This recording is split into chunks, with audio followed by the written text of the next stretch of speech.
누리과정 재원 분담을 놓고 정부와 교육청이 이견을 보이고 있는 가운데 학부모들의 불안감은 커지고 있습니다. 누리과정 예산은 무엇이고 또 재원 분담 문제 어떻게 풀어나가야 할지 짚어보는 순서 준비했습니다. 네, 이영 교육부 차관 나오셨습니다. 안녕하십니까? 네, 안녕하십니까? 자, 이 뉴스에서 종종 나오긴 합니다만은 이 네. 누리과정이 무엇이고 도입된 취지가 뭔지 설명을 좀 먼저 해주시죠.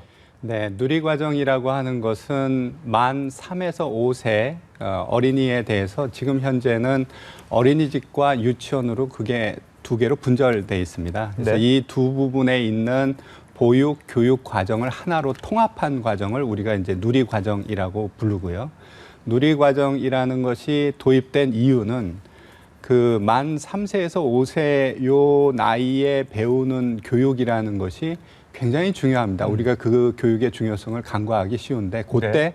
실제로 이렇게 함께 살아가는 것을 배우는 시기입니다. 그러니까 사회성을 배우는 시기죠. 그래서 그 부분에 있어서 국가가 공공적으로 어떤 책임을 지자라는 논의가 있었고 그 부분이 합의가 되면서 2012년부터 도입된 그 공통의 어떤 의무적인 교육과정이다 이렇게 이해할 수 있습니다. 네. 네, 그런데 지금 이 문제를 둘러싸고 교육부와 교육청 간의 갈등이 심각하거든요. 네. 이게 그 도입 당시에도 이렇게 논란이 있었던 건가요? 그 2012년 도입할 당시에는 상당히 어떤 의미에서는 모두들 이렇게 합의하고 긍정적인 시각들이 굉장히 많았습니다. 그래서 네.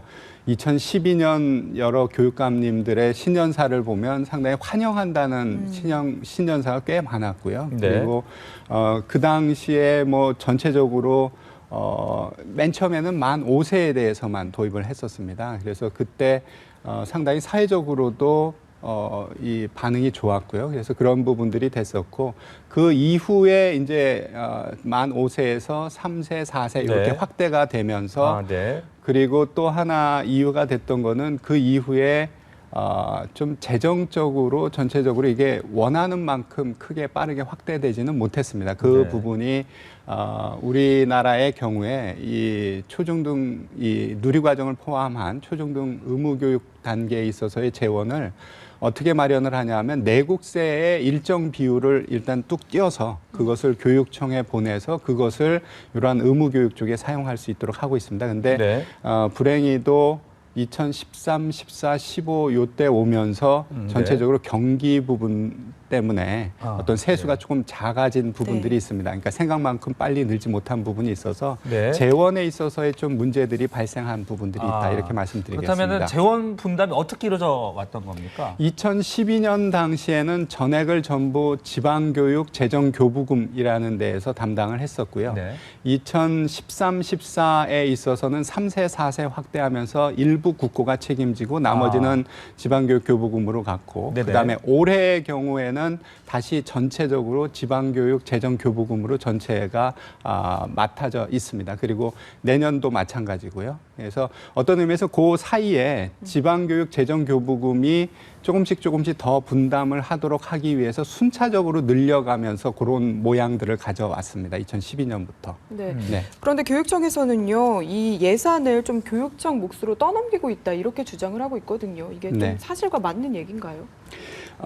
기본적으로 2015년도 그랬고 2016년 저희가 지금 편성한 예산에서도 그렇고 지방교육 재정교부금 안에 담아서 저희가 교육청에 이 예산을 교부하였습니다. 그러니까 이 지방교육 재정교부금이라는 것은 조금 설명을 드린다면 내국세, 우리나라의 거의 모든 세목들입니다. 그거의 20.27%로 정해지고요. 그거를 뚝 떼어서 이것을 교육청에 내려보내는데 그거를 계산을 다 교육청별로 합니다. 그래서 그걸 계산할 때 당연히 유아수를 계산을 해서 거기에 유아 교육에 들어가는 비용을 계산을 해서 그 부분을 내려보낸 겁니다. 그래서 네. 중앙정부의 입장에서 보면 당연히 이것은 다 예산을 담아서 보냈고 또 하나 저희가 해놓은 것은 이 부분을 의무지출 경비로 이렇게 시행령에 담아서 네. 반드시 좀 편성하도록 이렇게 종용해 놔 있습니다. 그래서 그런 부분이 반영된 진행되기를 바라는데 일부 교육청에서 이 부분을 실제로 편성을 안 한 부분들 그리고 또 네. 이게 시도의회에 가서 편성이 안 된 부분들이 그대로 가거나 아니면 돼 있는 것이 삭감되거나 이런 일들이 일부 교육청에서 발생을 했습니다. 네. 그 일부에서는 이제 이 보육료가 교육청에서 부담할 경비가 아니다 지금 이런 주장을 하고 있는데 네. 이에 대해서 어떤 입장이세요? 기본적으로 이 3에서 5세 그 어린이 아이에 대한 것을 보게 되면 교육하고 보육을 구분하기가 상당히 어렵습니다. 그래서 그리고 이 부분의 또 교육적인 부분 취지에서 굉장히 중요한 단계이기 때문에 이 부분을 이제 함께 책임을 지자라는 합의가 있었던 것이고요. 그리고 저는 그 합의가 굉장히 지금도 중요하고 앞으로도 그렇게 가는 게 맞다고 생각합니다. 그래서 그런 의미에서 보면 이것을 교육부에서 교육청에서 책임지는 부분들이 당연히 맞다고 생각하고요. 다만 모두에 설명드린 대로 유치원과 어린이집으로 이렇게 분절돼 있는 구조이기 때문에 교육청 입장에서 보면 지도 감독권이 없는 어린이집의 예산을 받아다가 이렇게 주는 모양이 되니까 그거에 대해서 일정 정도 반발이 있는 부분입니다. 근데 그 부분은 우리가 이제 유보통합이라고 보통 우리가 표현을 합니다. 유치원과 어린이집을 전체적으로 통합하는 거죠. 그래서 그 부분에 일단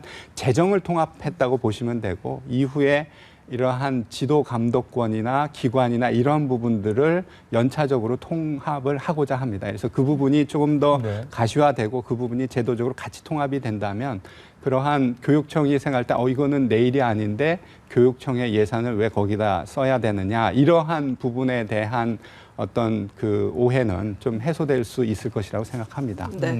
그리고 조금 전에 이 누리과정 예산을 의무지출 경비로 지정을 해놨다 이렇게 말씀하셨는데 네. 이게 교육감의 예산 편성권을 침해하는 건 아닌가요? 그런 의견도 있더라고요. 네, 그러니까 뭐 어떤 그 예산 편성하는 주체가 볼 때 내가 다 모든 걸 마음대로 하고 싶다 이런 생각을 가질 수 있죠. 근데 뭐 중앙정부도 마찬가지고요. 지자체도 마찬가지고 교육청도 마찬가지고 어떤 의미에서는 좀 의무적으로 굉장히 중요하니 이쪽 부분은 반드시 해야 된다 이런 부분이 있을 수 있습니다. 그래서 그런 부분으로 누리과정 예산이 편성돼 있고 거기에 맞춰서 시행령이나 법령들에 근거해서 되어 있는 부분이고요.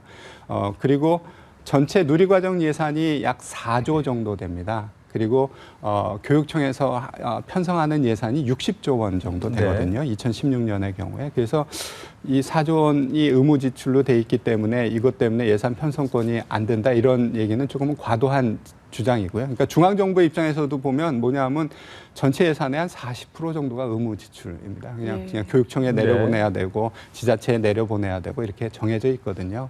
네. 네, 그 교육청의 입장에서 이제 재정 여건상 어렵다 지금 이런 이야기를 하는 거 아니겠습니까? 네. 그래서 지금 현재 구조는 중앙정부에서 이렇게 내려보내고요. 또 시도에서 또 전입금이 들어옵니다. 그리고 자체 재원이 좀 있고 그래서 이것들을 다 합쳐서 그게 한 60조 원 정도 됩니다. 2016년에 교육청이 하는 살림 전체 규모가. 근데 그게 이제 충분치 못하다라는 말씀을 하시는 부분이고 그 부분에 대해서는 좀 양쪽의 시각 차이가 존재하는 게 사실입니다. 그러니까 교육부 입장에서는 그동안의 지방교육 재정교부금이 원하는 만큼 빨리 늘어나지는 못했지만 그걸 대체하기 위해서 그동안에 이제 지방채 발행 부분을 좀 일정 정도 허용을 했습니다. 그러니까 2015년의 경우에는 6.1조고 내년의 경우 2015가 6.1조고 내년이 3.9조입니다. 그래서 그런 부분을 해줬고 그리고 하나 큰 시각의 차이가 있는 건 뭐냐 하면 시도에서 오는 법정 전입금의 규모에 대해서는 교육부가 이 정도 올 거다라고 얘기하는 거와 교육청에서 이 정도 올 거다라고 얘기하는 금액 차이가 한 1.6조 정도 납니다. 그래서 그 부분에 있어서의 시각 차이를 저희가 좁히려고 저희가 이제 실제로 시도교육청하고 개별 시도교육청하고 이게 예산 숫자들을 맞춰보면서 논의를 하고 있습니다. 그런데 어쨌든 지금 일부 교육청에서는 전액 편성하지 않은 걸로 지금 전해지고 있거든요. 여기에 대한 대책 어떻게 세우고 계신가요? 네, 그러니까 보시면 그 완전히 전액은 아니지만 상당 부분을 편성한 교육청이 10개 정도 됩니다. 그래서 그만큼 된다는 이야기는 이런 부분에 대해서 필요성과 그리고 재정적으로 가능한 부분을 좀 표현해주고 있다고 생각하고요. 일부에서 이제 못하고 있는 교육청의 경우에는 일단은 저희가 제2 요청을 해놨습니다. 그래서 시도 의회에 이 부분이 빠진 부분들에 대해서 어린이집 부분에 가는 것들을 좀 다시 한번 제의를 해서 이렇게 해달라는 요청을 하고 있고요. 그 이후에는 저희가 이제 개별 시도교육청과 이렇게 개별 접촉을 하고 있습니다. 그래서 네. 실제로 예산 상황들을 하나하나 숫자들을 같이 한번 논의를 하고 분석을 하고 우리가 생각하는 전입금의 규모는 이만큼이고 그쪽에서 생각하는 규모는 얼만큼이고 지출에 이런 항목이 있고 수입에 이런 항목이 있고 그걸 하나하나 맞추면서 실제로 기본적으로 객관적으로 일단 예산 상황에 대해서 서로 논의를 지금 하고 있습니다. 그래서 이거를 저희가 1월 5일까지 지금 안한 교육청에 대해서 우리가 개별적으로 논의를 할 거고요. 그 이후에는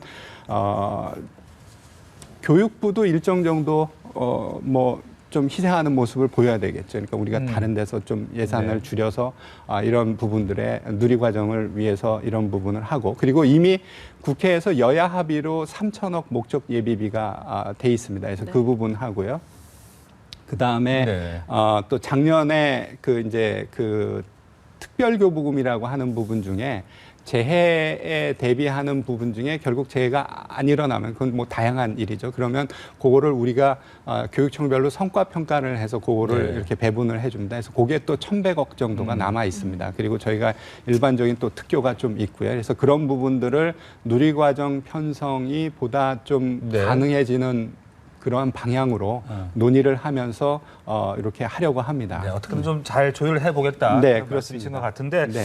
자, 하지만 이 경기도 의회에서 네. 또 이 의장석 점거 등 이 여야 충돌이 이어지고 있습니다. 이런 모습 보시면 기분이 상당히 좀 편치 않으실 것 같은데 네, 어떻게 그렇습니다. 보고 계십니까? 그러니까 뭐 어떤 의미에서는 전체적으로 재정이나 전체적으로 이런 논의가 잘 돼서 저런 충돌이 없는 게 가장 바람직하다라고 생각합니다. 근데 지금 현재 뭐 이렇게 충돌이 되는 부분에 대해서는 저희도 상당히 안타깝게 생각하고 경기도의 경우에 교육청 누리 예산을 포함해서 전체 교육청 예산이 그래도 다른 교육청에 비해서 어려운 편인 게 사실입니다. 그래서 조금 더 저희가 노력을 해야 되는 부분들이 분명히 있지만 이거를 어떤 재정의 문제로 생각하고 그리고 전체적인 취지가 3에서 5세 어린이 유아에 대한 교육이 굉장히 중요하고 이거에 대해서 공공성을 갖자라는 그 취지에 공감하고 있다면 재정의 문제로 접근한다면 해결 가능한 부분이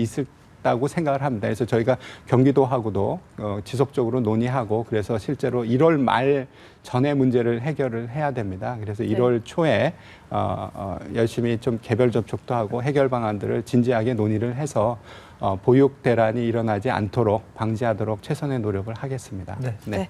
오늘 말씀 잘 들었습니다. 지금까지 이영 교육부 차관이었습니다. 감사합니다. 네, 감사합니다.